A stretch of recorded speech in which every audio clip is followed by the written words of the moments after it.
Makakausap po muna natin ang nagsisilbi pong presidente ng Integrated Bar of the Philippines, si Attorney Alan Panulong. Kaugnay po ito doon sa usapin ng Independent Commission for Infrastructure. Ito hong usapin sa flood control scandal at mga kaugnay na issue. Magandang araw ho sa inyo. Welcome sa Bombo Radio Philippines. Attorney Panulong, si Bombo Genesis at Bombo Ever po ito. Thank you for joining us sa Bombo Radio Philippines, sa Bombo Network News. Nais naming maitanong kasi dati kung nagkaroon ng memorandum of understanding sa pagitan po ng Integrated Bar of the Philippines at ng Independent Commission for Infrastructure. Matapos ho yung ilang serye ng referral at investigation, ano pong assessment ho ninyo dun sa performance ng commission mula mo nung ito ho'y nabuo hanggang sa sabi nga ni Pangulong Marcos, malapit na po itong mabuwag, Attorney? Una sa lahat, magandang araw po sa ating mga tagapanood at sa tagapakinig, no.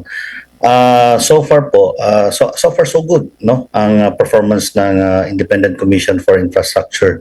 In fact, if you notice, marami na po silang na-refer na mga cases sa Office of the Ombudsman, and the Ombudsman later on filed the corresponding cases before the appropriate courts, no. There was these cases filed before the regular courts, and there were cases filed before the Sandigan Bayan. So, well, admittedly, the ICI really has no sufficient manpower, no, or no sufficient legal team to expedite the conduct of investigation or verification of the cases being referred to their office. Kasi nga po, they were newly created such that alam niyo naman po gaano kahirap mag-open ng bagong opisina. Having said that, the ICI has established linkages with government agencies and other partner agencies wherein they were able to come up with a pool of legal team that conducts the investigation. So, with the manpower that they have, I think okay naman po yung naging performance nila. Kung i-grade ho ninyo, Attorney, yung kanilang mga isinagawang hearing, case build-up at yung pong pag-re-refer, o yung mga referrals ho ninyo, pwede po bang sabihin na above average yung kanila pong naging output so far, Attorney? Sa katotohanan yan, sir, tingin ko, if I have to grade them based on the existing manpower, talagang they're doing the good job. In fact, with the lack of manpower, as I mentioned, no, they were able to file. Mahirap po mag-case build up, no, especially for criminal cases. Kasi pag criminal cases, kailangan po natin ng mga solid evidence that would be used against the accused. So, sa collection, sa collation, doon pa lang, malaki na ang trabaho. So, given as I said, given the number of manpower that they have, in fact, ilan lang abogado meron doon, but because they have so many, they have volunteer lawyers, so they were able to come up with a reasonable number of cases that they were able to refer to the Office of the Ombudsman. So, okay, if I were to grade them, I think above average po. Paano ho yung mga nakalakip na pangalan dun sa kanilang referrals, Attorney, Revilla, si Senator Estrada, anong take ho ninyo dito? Taking into account, of course, yung mga nakuha ng mga ebidensya, Attorney. Well, to be candid, talagang when you're filing cases against public officials, especially elective public officials, more especially so, senators at that, medyo challenging, no? So it's very challenging, but nonetheless, based on the documents at hand, no, being presented to the ICI, I think they believe that they have solid cases against those elective public officials. So makikita po natin yung tibay ng loob, no, ng ICI, na kung saan hindi po sila nagdadalawang isip na mag-file ng cases even to those elective public officials, be it incumbent or former elective officials. Kalaki po nung maraming referral attorney ay yung pong napakaraming mga boxes of evidence, ano? Ipinasakamay po ng Independent Commission dun sa Office of the Ombudsman. Ngayon, kapag ihahain po lahat po ng Ombudsman yung mga cases against dun sa mga pangalan na inirefer po ng Independent Commission, sa tingin ho ninyo, gaano ho kaya katagal abutin po ang paglilitis kung sakasakali, attorney?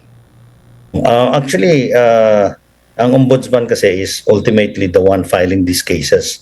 Kasi ang ICI naman has no mandate to file directly before the Sandigan Bayan or before the regular courts. So, given the number of evidence being presented, well, talagang medyo madugo ang prosecution yan. But I believe the ombudsman can actually rationalize, or should I say, choose the necessary or the relevant evidence, competent evidence that they would use. So it may not necessarily be the entire 50 boxes that they will present. Mahirap yun, naabutin sila ng siyam-siyam nun. So I believe the ombudsman will only choose those competent, relevant, and direct evidence that would pin down the accused. Hindi naman po talaga lahat-lahat yun. Those pieces of evidence or the documents being presented, pwede pong some may not really be necessary to be presented. Okay. Bob Weber, with your questions? Alright. Attorney, madagdag ko na lamang po. Dati po kayo ay pumirma din po sa Memorandum of Understanding with Independent Commission for Infrastructure na tutulong po ang IBP sa pagkakalap po ng ebidensya. And doon po sa naging proseso, rationalize yung mga makukuha pong evidence or information. Any update po on this, attorney? So far po, nag-aabang pa rin kami ngayon ng mga referrals. Although there were some referrals already, then we asked the chapter to validate it themselves, no? Oo, so yun po. Inaabangan na lang din namin kung may mga referrals pa. Oo. Okay. Sa ibang aspeto naman po ng flood control scandal, attorney, pahinggil po dun sa recovery po ng assets. Sinabi po ng Anti-Money Laundering Council, umabot na daw po sa mahigit 20 billion pesos yung halaga po ng assets, properties at bank accounts na napatawan po ng freeze order. Can we consider this as substantial amount na po, attorney, considering na yung tinataya nga pong hanggang 1 trillion pesos daw yung nasayang po sa flood control scandal? Well, these are necessary actions taken by the government, kasi pag hindi na freeze yung mga accounts na yun, it may be dissipated, meaning to say it may be withdrawn by the account holders. So it is a very crucial decision made by the government. Otherwise, wala na tayong mahahabol doon. Doon po sa technical aspect ng pagpataw ng freeze order, sakali po na magtatagal ng 3 taon yung paglilitis doon po sa isang kaso, tsaka pa lamang po ba lalabas yung resulta after doon sa time na yon, o tsaka pa lamang po pwedeng gumalaw ang gobyerno and say na pwede nang kunin or galawin po yung assets, or during na po nung proseso ng court hearing, pwede na pong galawin yun ng gobyerno? Yeah, normally kasi when accounts are being freezed by the AMLAC, they give opportunity to the accounts holders to explain why these accounts should not be further frozen, no? So if the explanation are not satisfactory, and that the court also, for instance, the Sandigan Bayan orders the continued freezing of this account, no? So it may do so until the termination of the case. So it may happen that way. It's more of siguro mga legal strategies, no? So I believe the prosecution, yung pong ating Office of the Special Prosecutor, which is under the Office of the Ombudsman, is very well knowledgeable of the intricacies on this. So pwede pong ma-freeze yun until such time that the hearing of these cases will be finally terminated. Okay. Attorney, can we say na panalo na po ito ng prosecution, although technically hindi pa po nagagamit o nagagalaw po yung mga na-recover po na assets?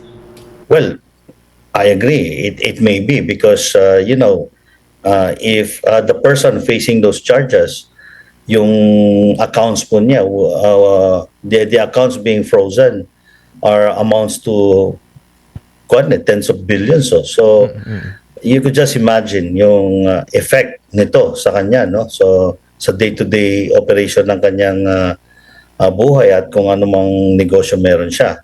So for me, it is already a sign of victory on the part of the prosecution.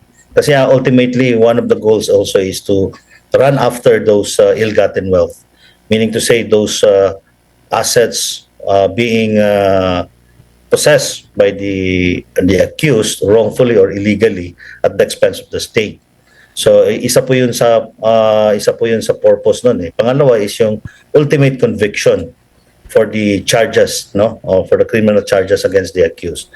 So kung manalo po tapos wala rin naman tayong recover, parang hindi siya satisfactory or hindi siya kumpleto eh. Apo. So ganun. Bombo Jen? One last question na lamang, attorney, doon pa rin sa usapin po ng asset recovery. Sabi ko ng Cybercrime Division, may mga nagko-convert na po ng illegal gotten wealth into cryptocurrency. Isa nga ho doon itong controversial na dati kong congressman si Saldico. Sa experience ho ninyo, gaano ho kahirap na habulin ng mga to? Or more importantly, may batas ho bang magagamit para ho habulin yung mga nagko-convert na po sa cryptocurrency doon sa dating mga flood control money, attorney? Ang problema kasi itong cryptocurrencies, no? Hindi lang ito problema sa Pilipinas eh, sa buong mundo to eh, because based on my readings, no, marami pong ang cryptocurrency is becoming a medium for money laundering eh. So it is the best way of hiding one's illegal money, no. So I agree, no. Mahirap nga po 'yon. So sana sana po ma-monitor 'yan. So the best way to monitor is, I think, the AMLAC, no, within its powers, it can actually even investigate with these cryptocurrencies operating within our country. So kung meron pong cryptocurrency na operating within our country, pwede pa siya mag-investigate. Okay. Thank you so much for joining us, attorney. Hanggang sa mga susunod na kayo po makausap, ingat po kayo, attorney. Salamat din po. Si Welcome. ang nagsisilbing presidente ng Integrated Bar of the Philippines. For the most trusted source of news and information, visit our website at www.bomboradio.com. Follow us on Bombo Radio mobile app, Facebook, YouTube, TikTok, and X, formerly Twitter. Like, share, and stay connected. Anytime, anywhere.